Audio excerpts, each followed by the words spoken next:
I was trying to come up with a DNA sequencing protocol that was compatible with spaceflight, and so I just needed blood on the spot, so I was doing those blood perks all the time. I couldn't play the cello for a few weeks because I was pricking myself so much. Well, this is really cool, by the way.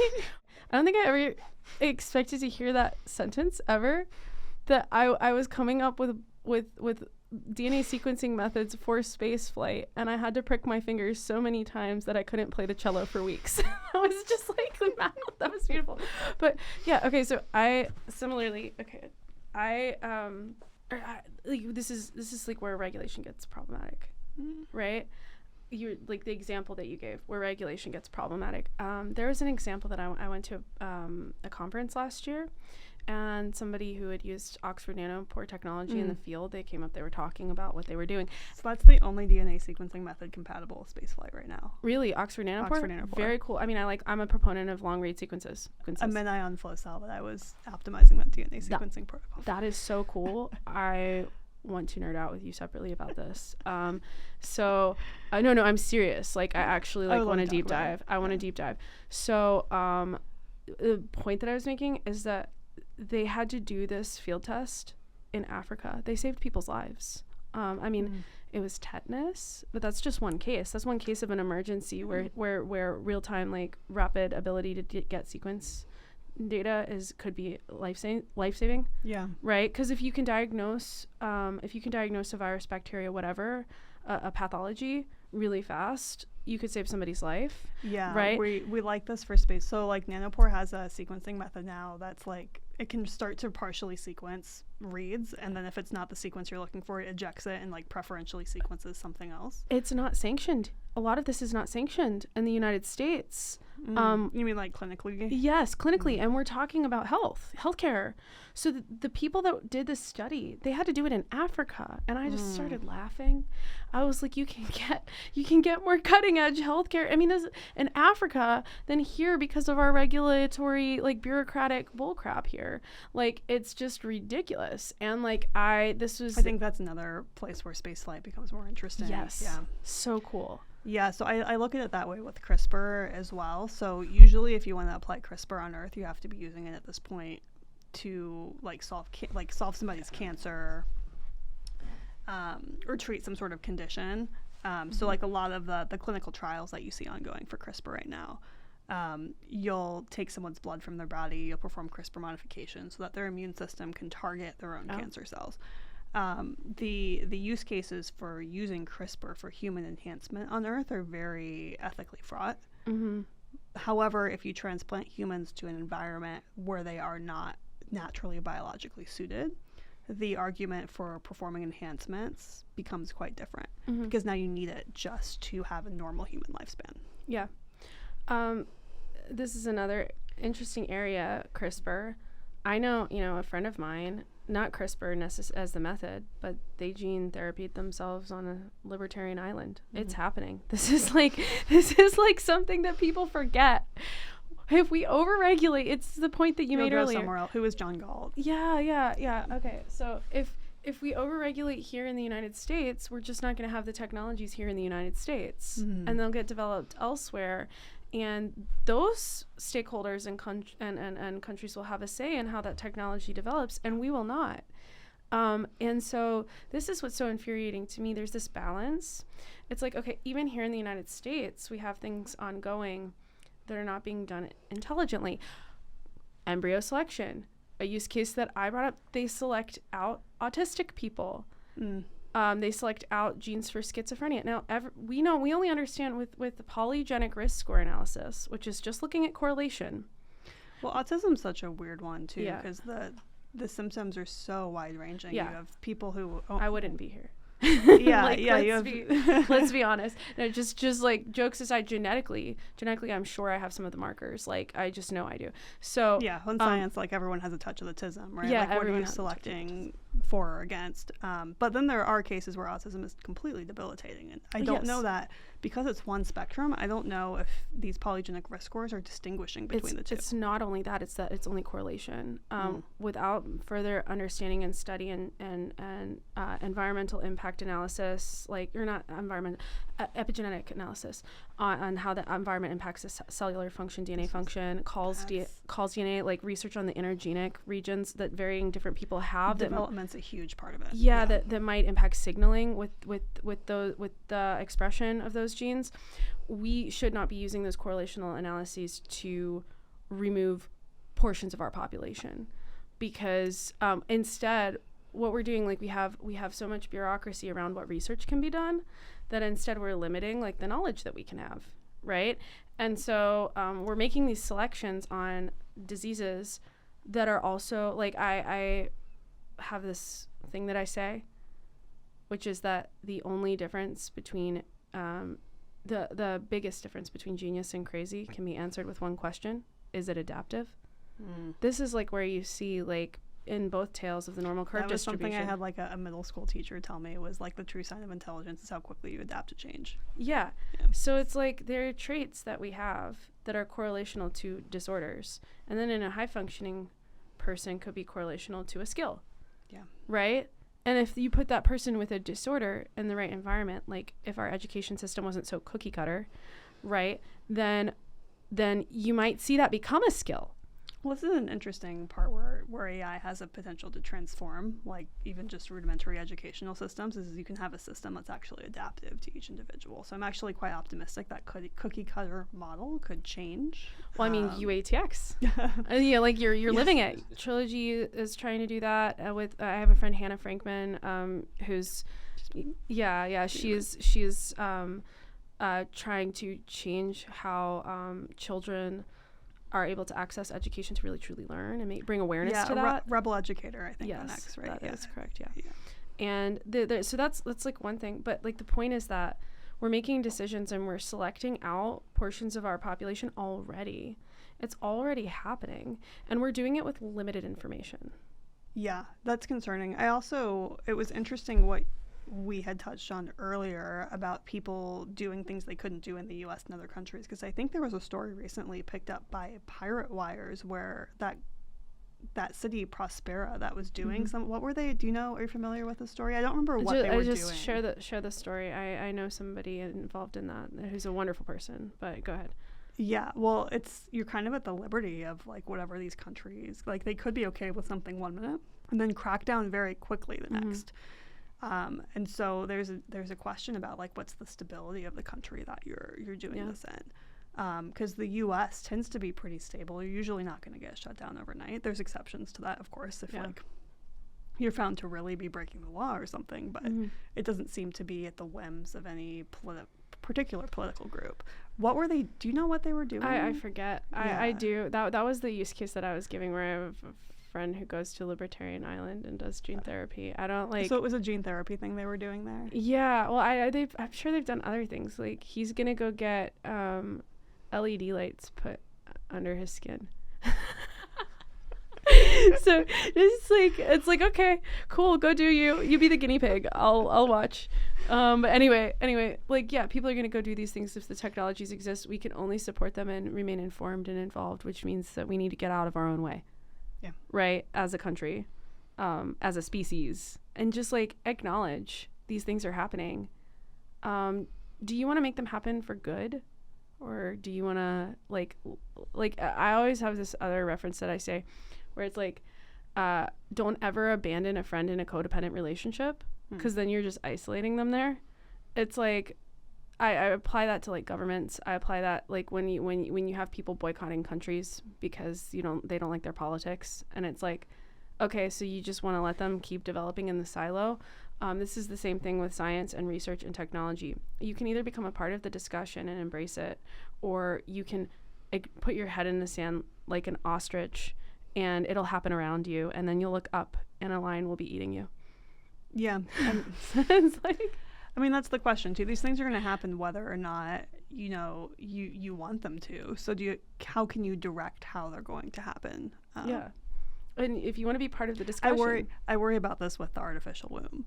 Yeah. Because I think about that technology a lot, because I think we're going to need it for Mars colonization. I think if you take humanity from Earth to Mars, you're going to be in a very vulnerable state. Women are going to be in a very vulnerable state on Mars just from the nature of being a Mars colonist. Do you want to compound that by also being pregnant? That's a very interesting position that I had not considered before for the development of the artificial womb. That's so interesting. Yeah, well, there's a consideration too whether it's possible to conceive and carry a baby to term on Mars, just given the differences in the radiation conditions and the gravity conditions. But assuming that you can, would you still want to, as a woman on Mars? And I don't know that I would want to compound that risk.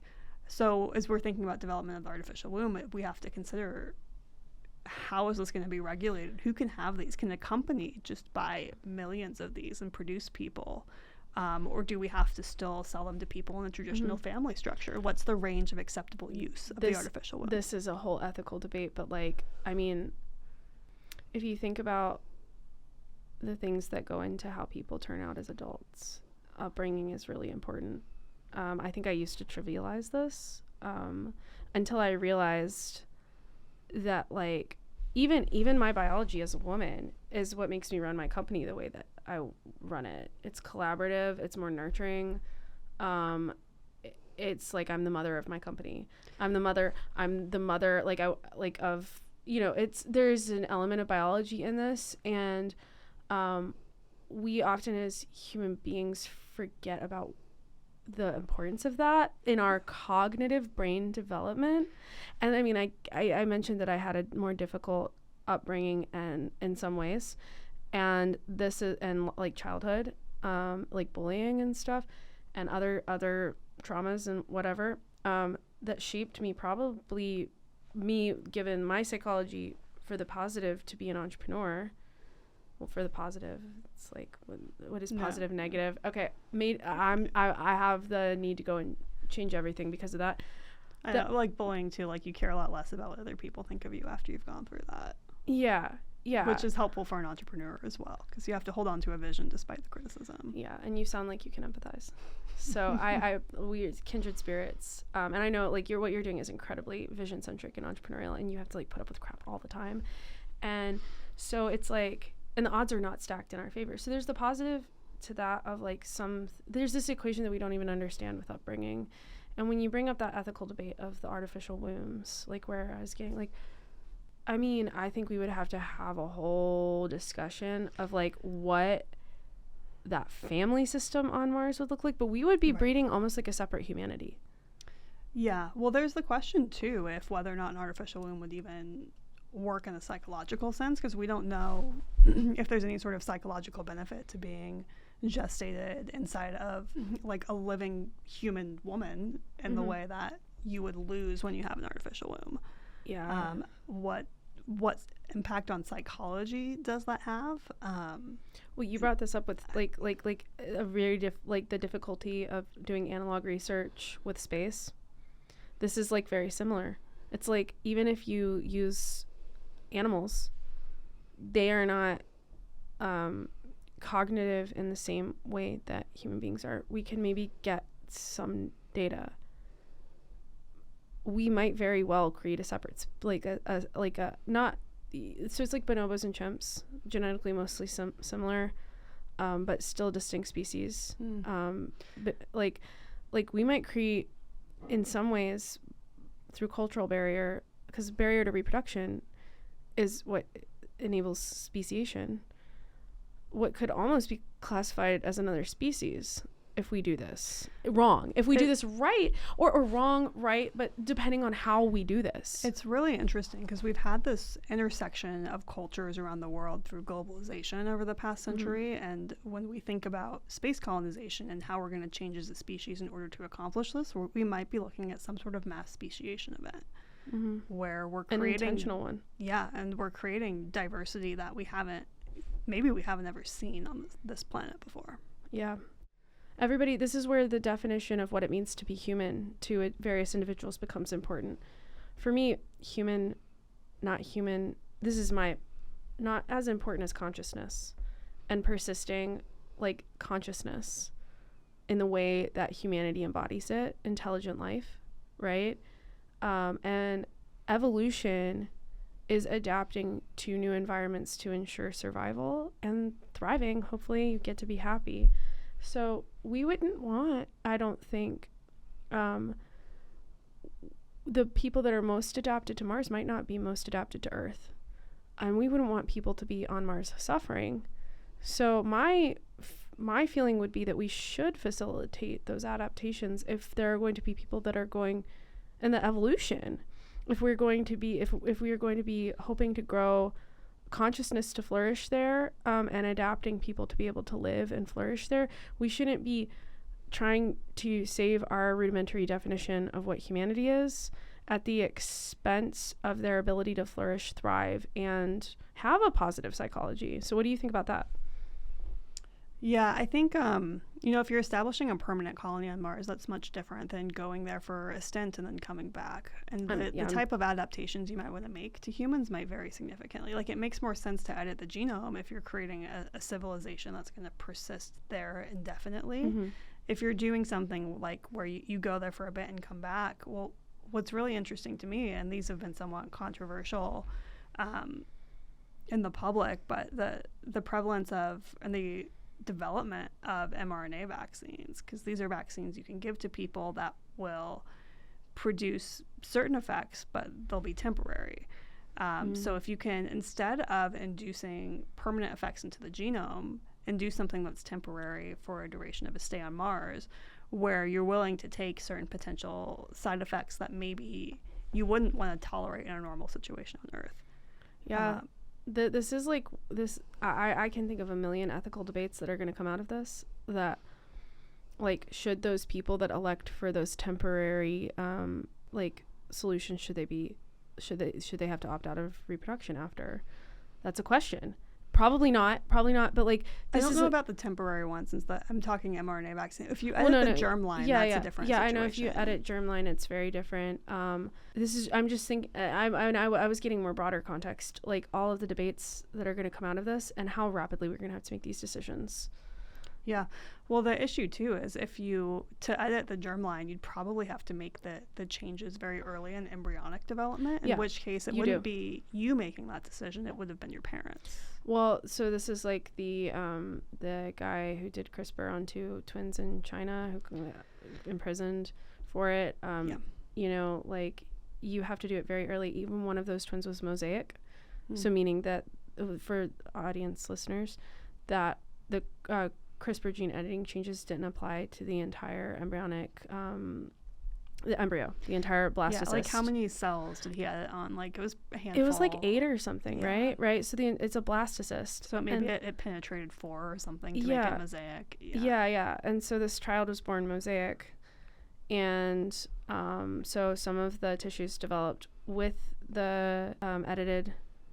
That's a really interesting question, though, because say you were trying to edit out Huntington's disease and you only hit 50% of your targets. What happens? Yeah. What happens? I guess it depends on where the tissues are. Is 50% if it's in your brain? Enough? If it's in your brain, probably not. That's true. Is it 50% evenly distributed amongst, typically or is they're not tissue specific? So when you have an egg, the way that like tissue formation happens, there are these signaling. I forget how it does it, but the different parts of the cell evolve into the different. There's the process of gastrulation. Yeah. So with that, I would imagine that, like, within the blastocyst, it's already forming into those.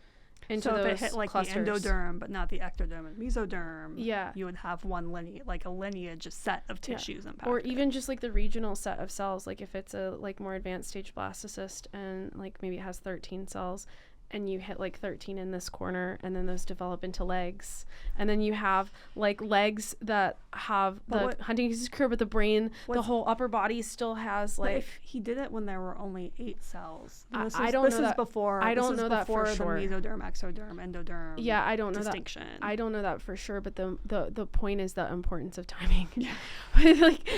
But I think we went kind of on a loop there. But like, seriously though, if you mess it up, you could literally have the cure apply to the part of the body that doesn't have the tissue that's diseased. That's true. So you would have Huntington's free cells maybe in your reproductive system, but not in your own brain, which is kind of interesting. So your children might not pass it on. That's interesting. That is interesting, right? There was this is how chimerism can happen. So there was a person who had their absorbed twins' genetic material in their gonads. Oh, interesting. And so they were their own child by biological function, like they reproduced, but it wasn't their genetic child. It was their brother's. Isn't that so cool? This is a whole case I read. If it was their brothers, it was a woman, was there a Y chromosome? No. Okay. Okay, it was a man. Oh, it was a man who had his brothers. He had his brother's gonads. Was it a fraternal? They did a paternity test, and the baby's DNA didn't match, but it was close familial, and they're like, what? I don't remember why. I just remember reading this. So it wasn't. So like, if it's identical twins, it's the same DNA in both twins, but this was a fraternal twin. It was a fraternal twin. So it was a totally different. It was an absorbed fraternal twin who lived on. Actually, if you want to talk about natural selection, the twin was selected for, not because it's measured by reproductive success. Yeah, it's measured by reproductive success. So the guy who was living, keeping like himself alive, thriving, who knows, like amassing wealth, whatever, by an evolutionary standpoint, he failed. Like, I feel bad for him if he's listening to this. I'm sorry, man. Like, I doubt that person will happen. It's a fascinating case, though. Yeah. Wow. Yeah. That's awkward if you have to get a paternity, like if you have any, like if your wife does a paternity test, or like somebody does a paternity test and it's like not your kid. I like once had a dream. I have really, really weird dreams. I think I've told you this. Like I've had dreams of inventions and like traveling to other dimensions and like creatures that exist in dark matter, like all kinds of that they eat matter, the apex predator, like that actually kind of makes sense. They live in dark matter folds, and the food energy for dark matter is matter. I mean, it reductively made sense in my brain in the dream. I had this one dream where like I birthed my own clone. Like I've spontaneously got pregnant with my own DNA, like virgin. But my own my own DNA. Anyway, and I spontaneously like got pregnant with my own child, and I was just like so confused. This was a dream, and then I woke up, but like. This brings all these questions, right? Like there's so many things we don't understand about biology still. Yeah, I guess you could with IVF do that if you really wanted to. I don't know what the laws are on these intentional. things. This wasn't intentional. It was like a spontaneous thing, like one of like an egg merging or something. I don't know. Like you think it's happened in the animal kingdom. Humans are more complex genetically. I think that's why it would be rarer, but like it's happened in the animal kingdom where there have been gender switches midlife in frogs. Did you know that?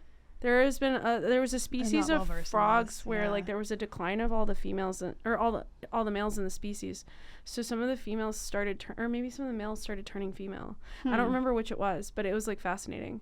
And I remember, like, you know, with well, I know with some reptiles, there's a temperature dependence during, the initial stages of life. On I know that from breeding bearded dragons. It's like if you have, like, in the first couple, don't ask, in the first few weeks of the first few days of the egg gestation, or like you bury the eggs, and if you increase the temperature to like 105 degrees. So like with some changing habitat temperatures, there have been shifts in populations, right? But this was like spontaneous. I think there was a shift in habitat temperature, and then the population subsequently was able to adapt to that. It might be the case. So what I know that's the case in reptiles, that it's at the embryonic development stage. I think in the case of these amphibians, they were already adults and they switched genders functionally, like they were reproducing. Sexes. Yeah, switched sexes functionally. They were reproducing. That's bizarre. I might be wrong. I want to fact check this now. I don't know. Like I could see how if you're, and I know some species have different chromosome structures. Chickens can do it too. Well, they call them gynandromorphs. Like in humans, like women are XX, men are XY. Yeah. I think in birds that might be reversed or something. It is reversed. But I don't see how... And it's like how ZZ or something like that. Yeah, I don't see how if you're XX or if you're you have 2 copies of the same chromosome, you could suddenly become one that you don't have the chromosome for. I could think see of the other Turner way syndrome. around. Think of Turner syndrome. All you need is one female copy. No. So that makes sense for so say you're XY and you want to become XX, you could knock out the Y and become just X. But I don't see how you could do it the other way around. I think that it was males becoming female. Okay. Actually, or no. I don't know. It was amphibians. Like you said, I don't know if it's the same. I think it was females becoming male in amphibians, but I think that they might be more like a bird reversed. Yeah. Okay. Where it is. This is really interesting, like, too. All female animals have eggs. Yes. Yeah. But all life, there must be like an egg at some point, whether it's an egg cell or like an actual like chicken egg or something. It's weird when you think about the fact that a placenta, so I've hatched chickens like with my hands, like that were having difficulty hatching, and I've like watched bearded dragons hatch, and like you look at the inside of the egg structure, and it looks like a placenta, right? The way that the vascular network is set up, it's really cool. If you disrupt it, while you're hatching them, if you don't do it exactly right, the chick will bleed to death because they're attached via an umbilicus, just like if you're in the womb. Oh, interesting. Yeah. Really cool, right? To a vascular network in that egg. Yes. Really, like, so they're getting nutrients from the albumin, like the egg white and all of that. It's so fascinating. It's analog. It's analogous. I haven't seen that. I have seen, there was this show I was watching, they do like surgeries on animals, and I saw a surgery on a turtle, and like the inside of a turtle shell, it's not just a shell, like there's tissue lining the bottom of the shell, like it's a part of their body. I'll show you later. I have a video that I did when I hatched baby quails of me hatching them. It's like, okay, so here's a little nugget about me. When I was in cybersecurity, even though I was working like 16-hour days sometimes, and I was reporting to the CIO, and I was doing really incredible things because I wasn't like creating, I was doing really incredible things in the sense of like cybersecurity is a complex, incredible system. So like we were doing like even just enabling the sales, you have to think of so much intelligence, even enabling the, like my co-founder made a chatbot ahead of like ChatGPT, like AI-driven chatbot ahead of ChatGPT being a big thing. Like it's one of the more advanced industries. So we were doing really cutting-edge stuff, but I was so bored. Yeah, I was so bored. So I was like hatching chickens. I loved my chickens, but like that was also during the pandemic. Like when I moved to Austin, I gave up the chickens and like spent all of my savings on building my company, and like my company is all consuming. but of course, that's why I love being an entrepreneur, because it's like actually fulfilling. It actually does something. But before that, I was doing all these weird things. So I have like a lot of random stories about like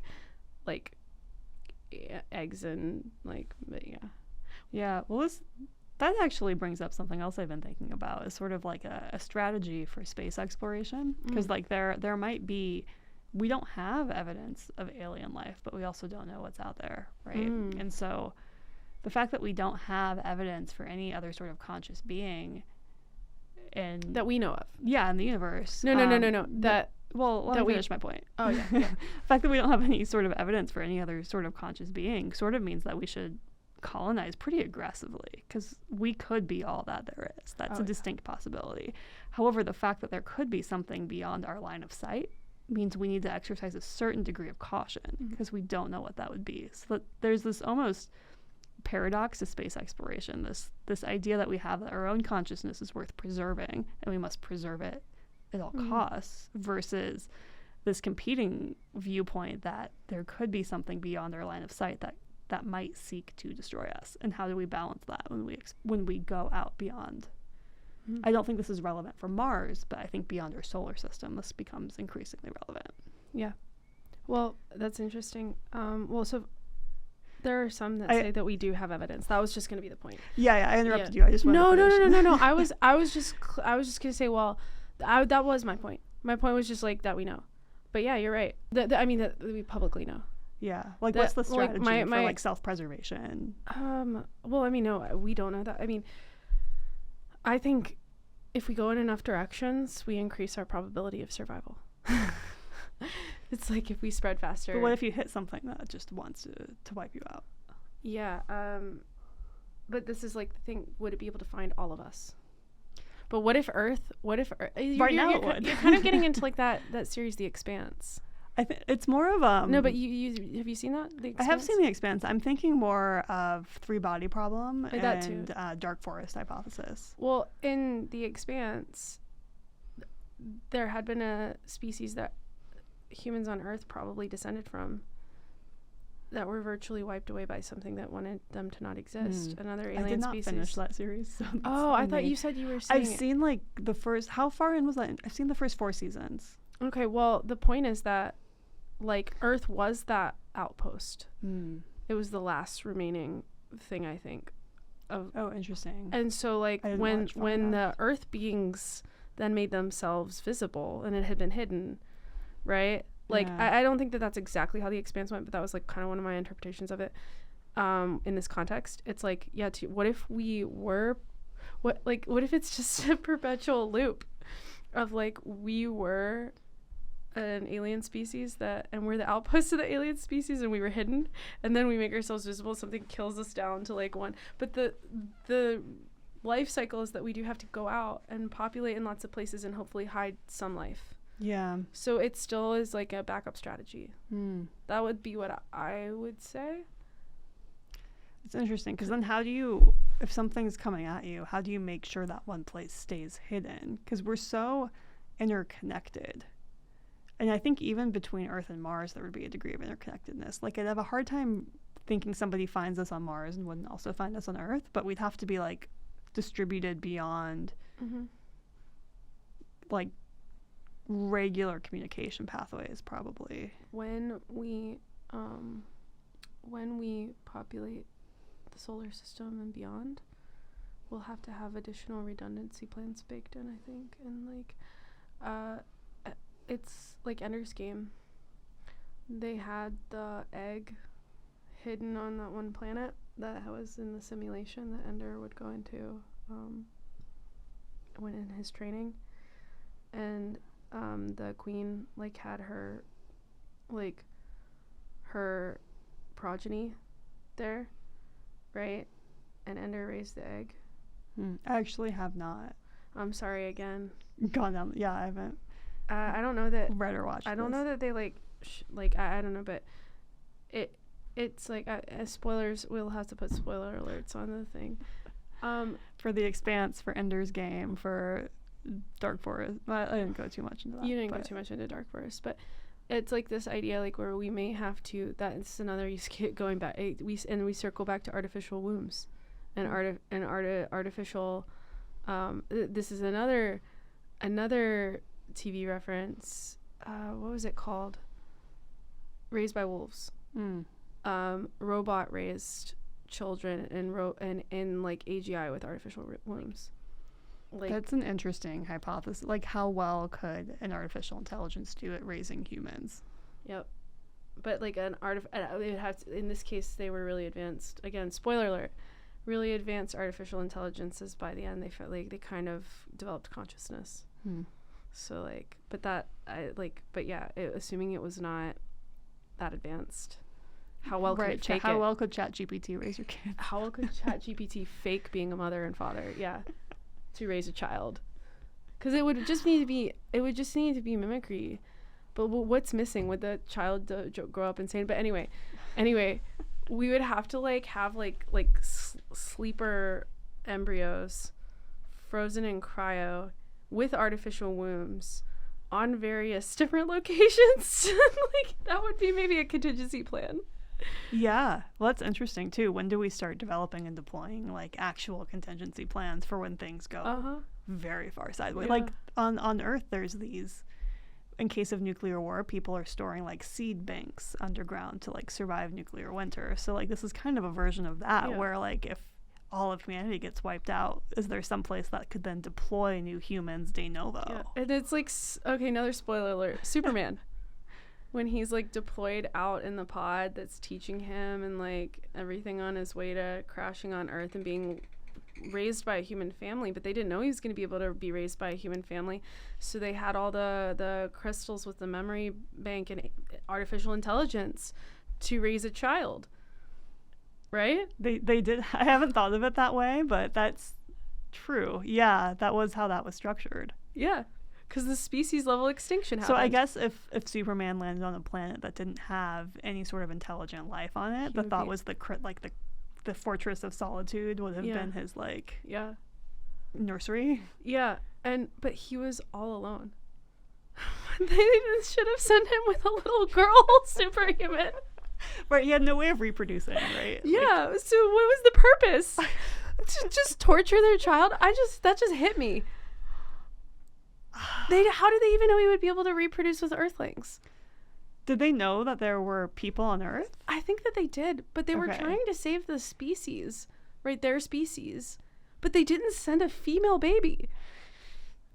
What the heck? This is the biggest flaw. We just found the biggest flaw in Superman. There was Supergirl and Superwoman, but they were both related to him, right? Yes, that. But did they even, like, that came up later. That wasn't in the original canon. Okay.